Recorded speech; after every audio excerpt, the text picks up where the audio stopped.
Hello everyone, मैं कविता जोशी आज आपके लिए एक नई वीडियो लेकर आई हूँ। सबसे पहले तो आप सभी को भारत की स्वतंत्रता दिवस की बहुत बहुत बधाइयाँ।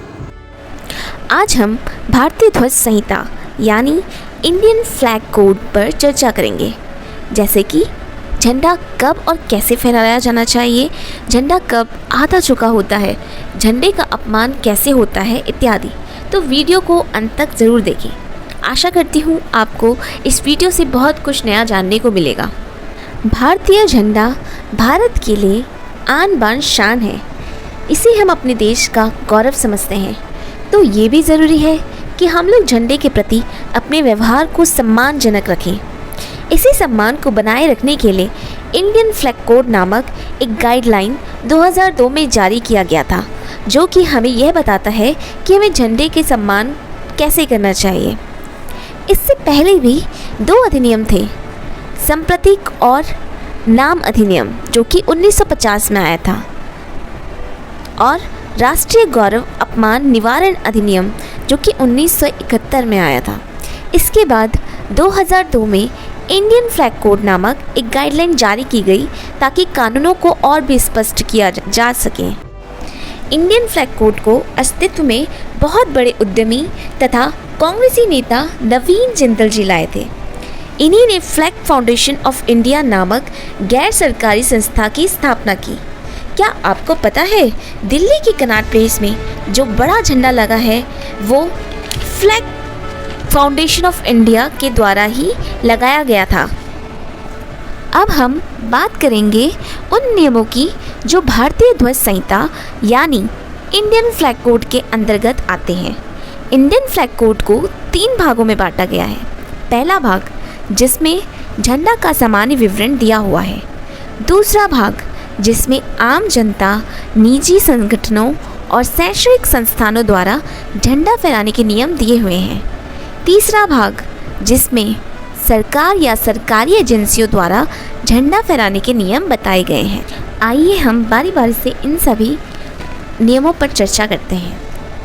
सबसे पहला नियम, झंडे का साइज़ का अनुपात हमेशा 3.2 होगा, यानी अगर झंडे की लंबाई 9 फुट है तो झंडे की चौड़ाई ज़रूर 6 फुट होगी।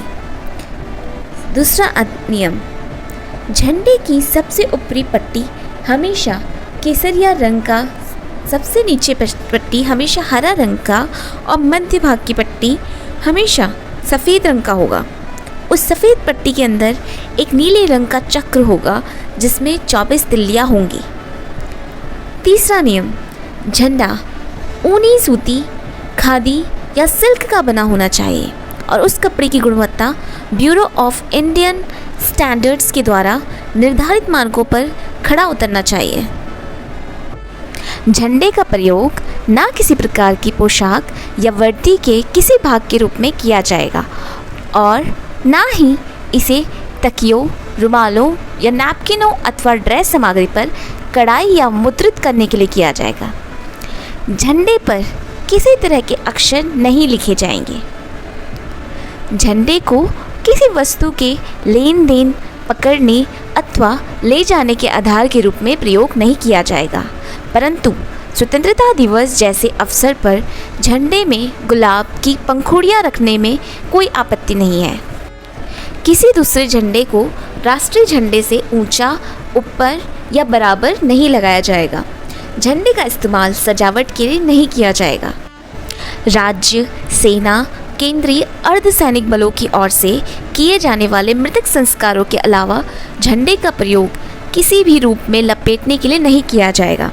यदि राष्ट्रीय झंडा दूसरे राष्ट्रीय झंडों के साथ एक सीधी पंक्ति में फहराया जाए तो उसे सबसे दाईं ओर रखा जाएगा। वाहनों पर राष्ट्रीय ध्वज फहराने का विशेष अधिकार सिर्फ राष्ट्रपति, मुख्यमंत्री, न्यायाधीश, प्रधानमंत्री और राज्यों के राज्यपालों और उपराज्यों को ही है। अब हम जानेंगे कि क्यों झंडे को आधा झुका नहीं होना चाहिए। यदि झंडा आधा झुका भी होता है तो वो किस चीज़ को संकेत करता है? राष्ट्रीय ध्वज गणमान्य व्यक्तियों की मृत्यु के दिन निश्चित स्थानों पर आधा झुकाया जाता है, जैसे प्रधानमंत्री, राष्ट्रपति, उपराष्ट्रपति का ड्यूटी अवधि के दौरान मृत्यु पर राष्ट्रव्यापी रूप से झंडे को आधा झुका दिया जाता है। भारत के मुख्य न्यायाधीश या लोकसभा अध्यक्ष की मृत्यु पर दिल्ली में झंडा आधा झुका दिया जाता है। राज्यपालों, उपराज्यपालों और मुख्यमंत्रियों तथा उच्च न्यायालयों के मुख्य न्यायाधीश की मृत्यु पर भी झंडे को आधा झुका दिया जाता है। तो आप समझ गए होंगे कि क्यों झंडे को आधा झुकाया नहीं जाना चाहिए। जब झंडा क्षतिग्रस्त या खराब हो जाए तो उसे एकांत में जलाकर या ऐसा कोई अन्य तरीका अपनाकर नष्ट कर दिया जाए जिससे उसकी गरिमा बनी रहे। इसके लिए भी एक नियम बनाया गया है कि जब हमारा राष्ट्रीय ध्वज क्षतिग्रस्त या किसी भी वजह से खराब हो जाता है तो हमें उसे एक साफ़ सुथरी जगह पर, सेफ प्लेस पर फोल्ड करके उसके तय बनाकर हमें अच्छे से या तो उसको जला देना है या फिर उसको दफना देना है।